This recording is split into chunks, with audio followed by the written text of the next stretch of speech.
I work on cargo ships. Long trips. Endless ocean. Usually, it's boring. Just the blue waves, the steady hum of the engines, and the same old routine. But this last journey, it was different. About 10 days from port, somewhere in the vast Pacific, I was on late watch. Just me, the stars, and the soft hiss of the bow cutting through the water. That's when I saw it. A strange ripple in the dark sea on our port side. Too big to be dolphins, too controlled for a wave. Then, a sudden plume of mist shot up, lit briefly by our deck lights. A whale. Not unusual in these waters. But this one was enormous. So close it almost didn't feel real.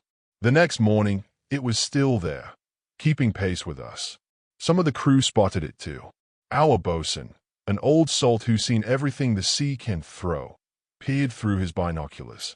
Humpback, by the looks of it, he said, voice rough. Big one, maybe lost its pod. But it wasn't just the size that caught me. It was the scars. The whale's back was a map of wounds, huge gouges, pale old scars, angry fresh slashes, and deep crater-like dents. It looked like it had fought through a storm of battles. And it was alone. Humpbacks usually travel in groups, but this giant moved silently by itself, a scarred guardian of the empty ocean. Even stranger, it was following us, not just moving nearby, but shadowing our ship. When we changed course, it matched us, staying just a few hundred yards off the port side. All day, it stayed there. For some crew, it was a cool distraction from the endless sea. For me, it was deeply unsettling.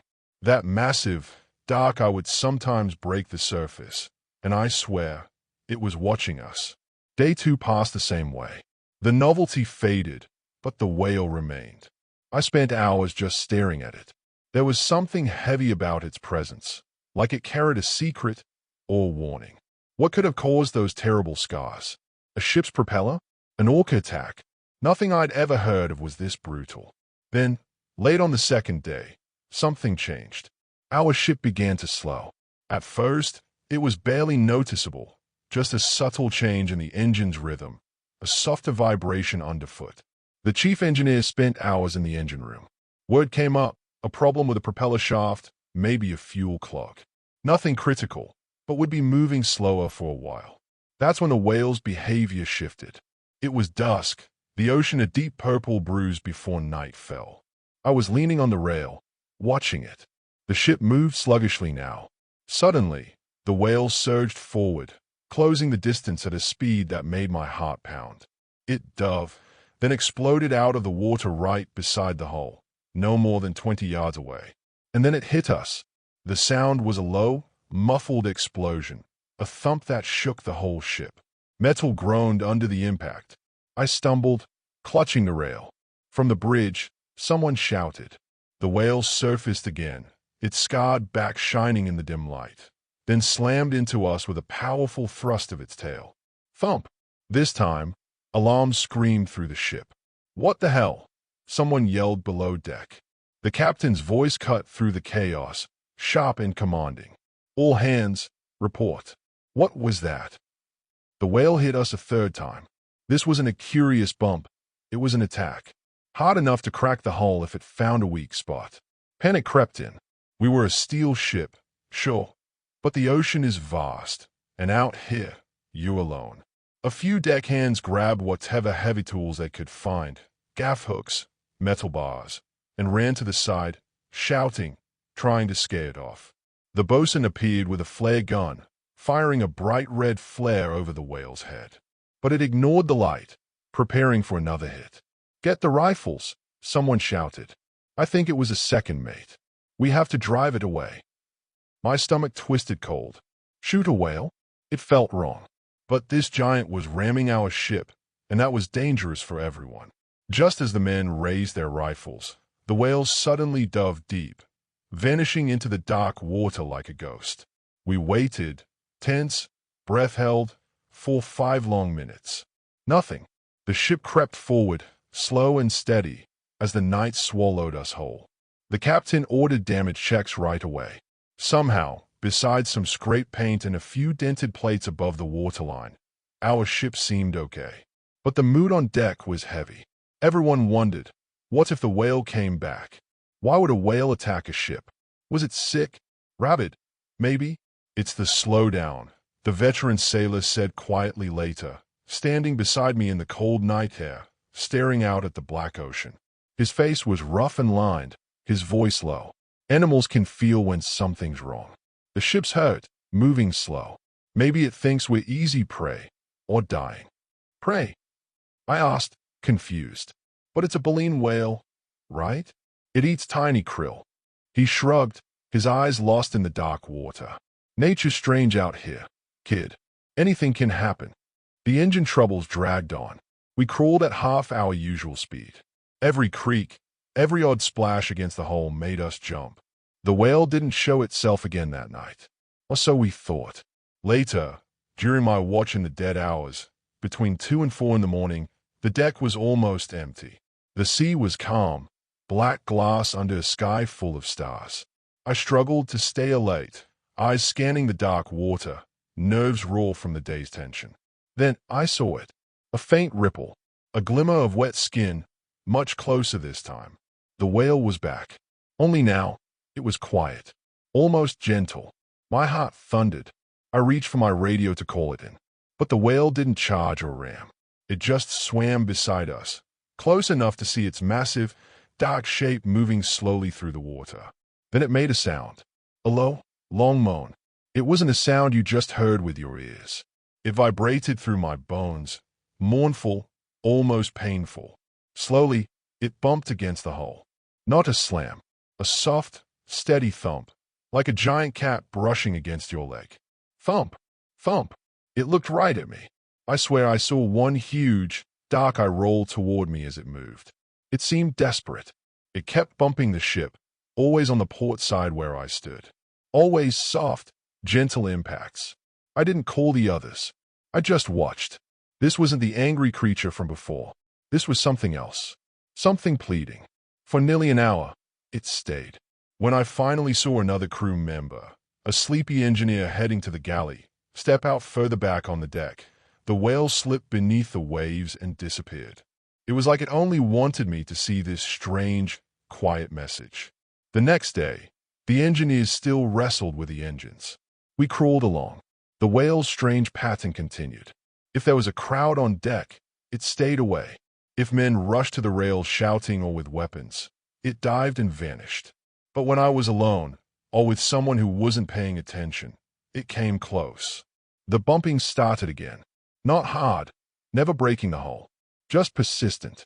Thump, thump, thump. It was eerie, like it was trying to say something. Most of the crew thought it was mad, or that the strange engine vibrations made it angry. The talk of shooting it became serious. The captain was hesitant. There were international laws protecting whales. And I think, deep down, sailors don't want to hurt such creatures unless there's no choice. Still, rifles were kept ready. I started to feel a strange connection to that whale. Those scars, the mournful sound it made when it was just me. It didn't feel like anger. It felt like a warning. Or maybe a plea. But for what? I stared at the scars again. The gashes looked like they were made by claws or teeth, but not like a shark's.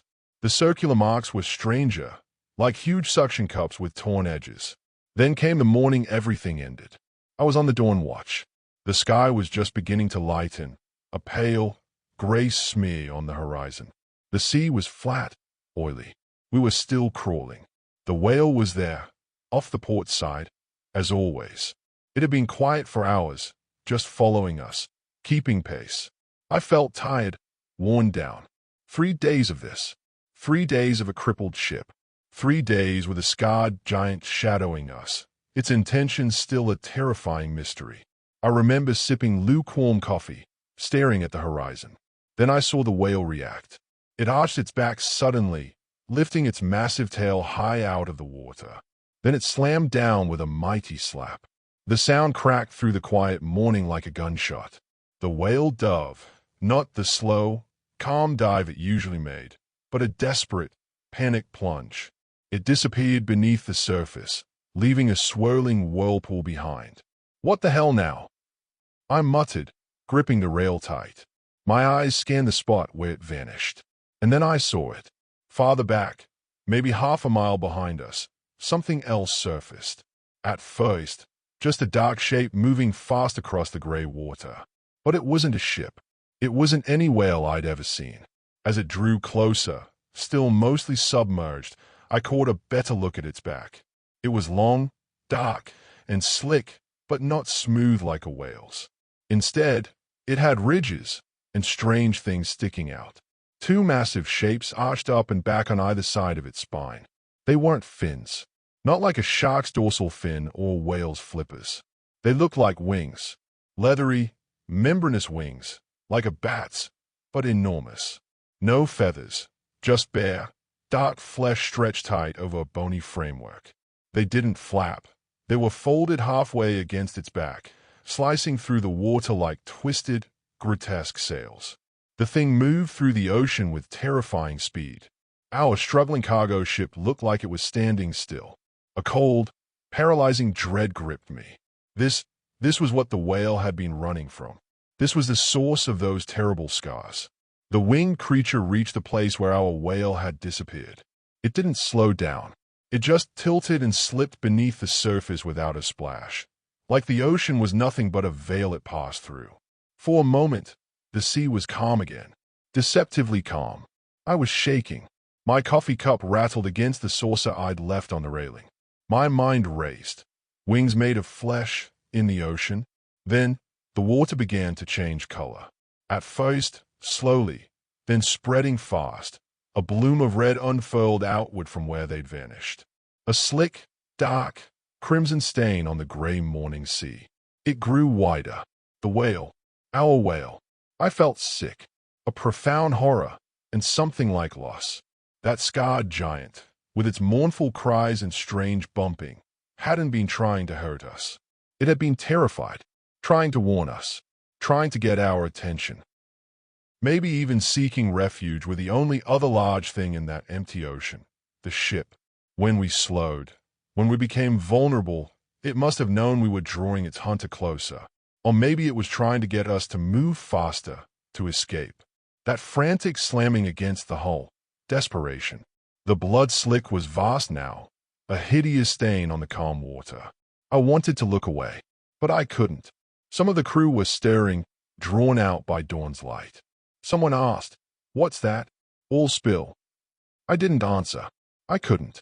I was still staring at the bloody water, now a good quarter-mile behind us as we slowly pulled away. Then something broke the surface in the middle of it. It rose, slowly, terribly. Not the whale.